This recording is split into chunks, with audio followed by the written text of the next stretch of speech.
The figure shown in BT graph यानी velocity time graph of the particle moving in a straight line, the time when particle return to the state point is approximate. कह रहा है कि देखो, अगर कोई particle है और वो पार्टिकल अपने उसी पॉइंट पर रिटर्न हो जाता है, तो एक ही शर्त पर अपने उस पॉइंट पर रिटर्न हो पाएगा जब उसका डिस्प्लेसमेंट जीरो हो। उसका डिस्प्लेसमेंट क्या हो? जीरो हो, तभी वो रिटर्न हो पाएगा। और अगर वो डिस्प्लेसमेंट जीरो हो, तो डिस्प्लेसमेंट जीरो होने का मतलब जो area under the BT graph है, एरिया अंडर BT ग्राफ है, वही डिस्प्लेसमेंट देता है। इसका मतलब डिस्प्लेसमेंट जीरो होने का मतलब एरिया अंडर ग्राफ जो है, area under graph of BT जो है वो जीरो होना चाहिए। तो अगर ये जीरो होना चाहिए तो हम ये देख लें कि इस पार्टिकल ने यहाँ से यहाँ तक ट्रैवल किया है तो कितना डिस्प्लेसमेंट आया है। तो ये डिस्प्लेसमेंट कैलकुलेट करने के लिए हम क्या करेंगे, 1/2 एरिया कितना आ जाएगा, 1/2, और एरिया तो हमें पता ही है डिस्प्लेसमेंट के बराबर है।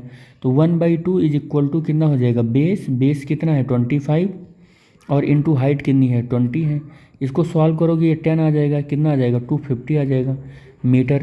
तो एरिया कितना आया, एरिया कितना आया, अच्छा मीटर याद रखना, एरिया डिस्प्लेसमेंट होता है, डिस्प्लेसमेंट इसका एरिया देता है, ये भी याद रखना, ठीक है। तो यहाँ से क्या हो जाएगा, ये इतना आ जाएगा, यहाँ पर डिस्प्लेसमेंट जो होगा वो आ जाएगा 250 मीटर आ जाएगा। अब एक चीज़ और देख लो आप, कि यहाँ पर ये जो लाइन है ये कंटिन्यूअसली ऐसे आ रही है, जब ये कंटिन्यूअसली ऐसे आ रही है तो इसका जो एक्सीलरेशन का स्लोप होगा, इसके एक्सीलरेशन का जो स्लोप होगा वही इसके भी एक्सीलरेशन का स्लोप होगा। तो अगर यहाँ पर एक्सीलरेशन कैलकुलेट करें इस वाले स्लोप के लिए, तो ये एक्सीलरेशन कितना होएगा, ये एक्सीलरेशन होएगा, चेंज इन वेलोसिटी 20 है, और अपान कितना है, टाइम है, 25 माइनस 20 कितना हो जाएगा 4। वही इसका भी एक्सीलरेशन है, लेकिन इसका एक्सीलरेशन अगर देखो, इसका एक्सीलरेशन तो इसका तो नहीं मालूम है, लेकिन इसका एक्सीलरेशन कंटिन्यूअस लाइन है तो वही सेम एक्सीलरेशन हो जाएगा। तो यहाँ पर एक्सीलरेशन कितना आ गया, 5 मीटर पर सेकंड स्क्वायर आ गया।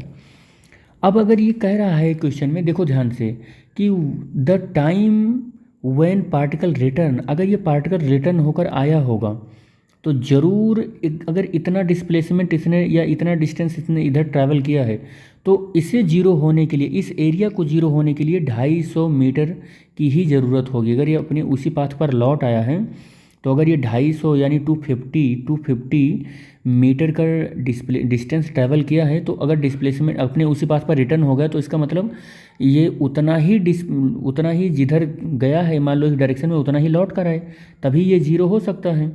तो अगर मैं ये मानकर चलूँ कि एरिया जीरो करना है तो S इज इक्वल टू हमें हाफ AT² लिखना पड़ेगा, ठीक है। इनिशियल स्पीड जीरो है और ये हमें कितना मिल गया है, 250 मिल गया है, और 1/2, और हमें एक्सेलरेशन कितना मिल गया है, 5 मिल गया है, और T² इक्वल टू T² हमको कैलकुलेट करना है।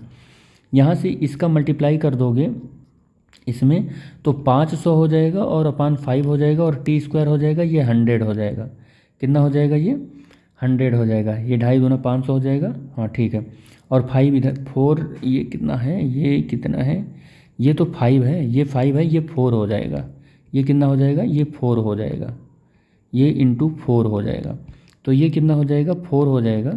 तो 4 इसको काटोगे तो ये कितना हो जाएगा, T² इक्वल टू 125 आ जाएगा, और T इक्वल टू 5√5 आ जाएगा। और जब 5√5 की वैल्यू 2.23 रखोगे तो ये 11.2 आ जाएगा। कितना आ जाएगा, 11.2 सेकंड आ जाएगा। अब ये कह रहा है कि कब लौट कर आ जाएगा पार्टिकल अपने उसी जगह पर, अपने उसी जगह पर। तो अपने उसी जगह पर कब लौट कर आएगा, तो ये कह रहा है कि 11.2 पर आ जाएगा, यानी कि 25 में 11.2 ऐड कर दो। 25 में 11.2 ऐड करोगे तो ये आ जाएगा 36.2 सेकंड पर वापस आ जाएगा अपने उसी पाथ पर। तो यहाँ पर ऑप्शन आपका डी मिल जाएगा। क्या मिल जाएगा, ऑप्शन नंबर डी मिल जाएगा आपका।